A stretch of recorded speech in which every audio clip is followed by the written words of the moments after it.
My name is Charles Marohn. I am the founder and president of Strong Towns. We are an organization that advocates for a more fiscally responsible approach to local government. How do we build cities that generate wealth for communities, that increase their prosperity, increase their capacity, allow them to do more for their people, and allow people to live a higher quality of life? So my background is in engineering and planning, and I recognized back when I was doing that kind of work that the cities that I worked with could grow very fast. We had lots of policies in place and lots of programs to add new homes, add new roads, add new pipes, grow, grow, grow, grow, grow. But that growth was all coming at a cost. It was actually making the city financially worse off.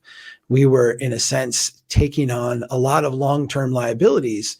And in exchange, we were getting immediate growth.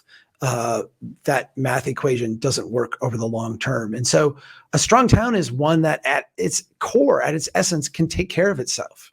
It's one that is not financially overextended. It's not one that is financially frayed. It's one that makes really good use of its existing infrastructure, its existing resources, and it kind of maximizes the value for the community out of every foot of pipe, every foot of road, every foot of sidewalk. It's kind of obsessed about how do we make this a better place with the stuff we have, as opposed to how do we build a whole bunch more stuff. Yes.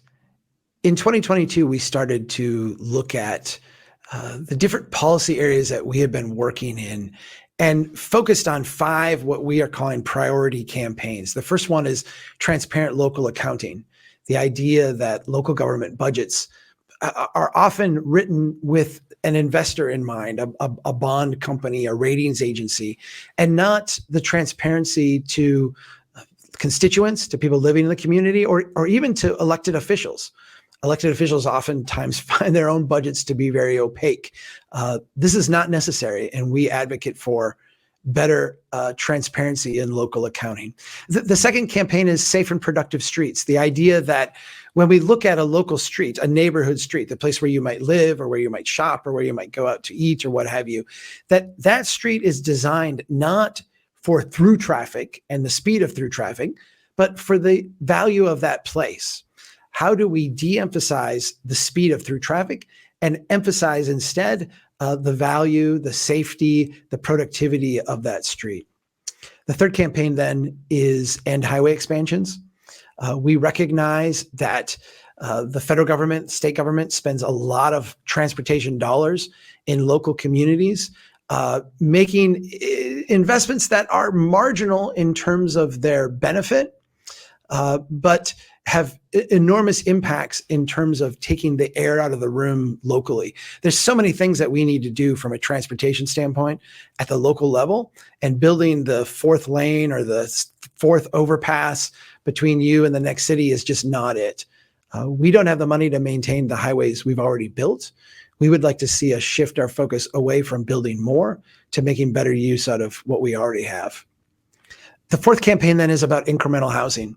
When we look back at successful cities of the past, we recognize that neighborhoods were not stagnant places. They were not places that were locked, in a sense, in amber, the way that we freeze them today through zoning, through building codes, through other financial incentives. Neighborhoods evolved and they adapted and they changed. They changed to give people living in the neighborhoods more opportunity. They changed and evolved to provide housing that was more affordable, that had a lot of different price points and a lot of different options for where people are in their life. And we want to get back to that. We want every neighborhood in the country to be able to incrementally evolve and change over time. Not massive shifts, not unrecognizable levels of change, but healthy levels of growth and evolution. And then our final campaign, the fifth campaign, is about parking. We want to eliminate parking mandates and subsidies. When local governments come in and mandate that businesses provide a certain level of parking, they are shifting the competitive landscape towards large corporate businesses that locate out on the edge and away from small businesses and local business that maybe attracts people in different ways. When local governments subsidize parking, they're doing a similar thing. They are taking land use that would generally be productive, tax-paying, and devaluing it, locking it in place as, in a sense, the most low-value use that a city can have.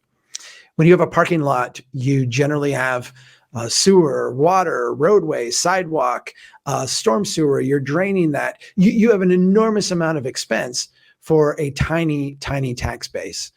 We want to get those places converted back into things that are productive, things that actually improve the quality of life for people living in a place.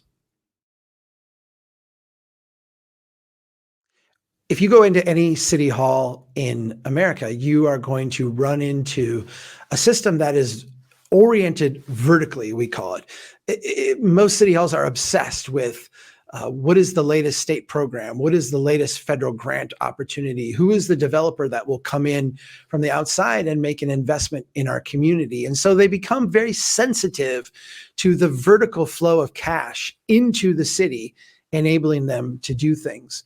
If cities want to grow more productive, if they want to provide a higher quality of life for people living in the community, if they want to make lower risk, lower cost investments that have a much higher financial return, they need to shift their orientation to be horizontal. And by horizontal, I mean, instead of being sensitive to the cash flow, instead of being sensitive to the programs from the state and federal level, they need to become sensitive to the urgent concerns of residents in their communities. Where do people struggle? And what can we do to alleviate those struggles with the resources we have?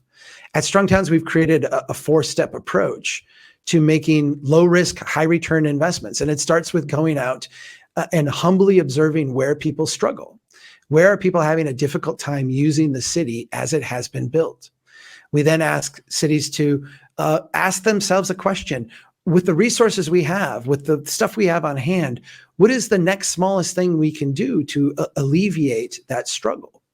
We intentionally say, don't try to fix it permanently. Don't try to solve it forever. Just make it a little bit better, make it a little bit easier. The third step then is to go out and do that thing. There's no real barriers to making small improvements over a broad area. Go do it. And the fourth step then is to repeat the process over and over and over. If we can become sensitive to the places that people struggle in our neighborhoods, what we find is that there's an almost unlimited number of investment opportunities that any city can make. Opportunities that are very low cost, very low risk, and have enormous financial upside. In other words, these are investments that grow our wealth, grow our capacity, make our communities more prosperous. And the great thing about them is they cannot help but improving people's lives because they're oriented around where people struggle. That's the essence of a Strong Towns approach, aligning people's quality of life with the financial outcomes that we're all trying to achieve.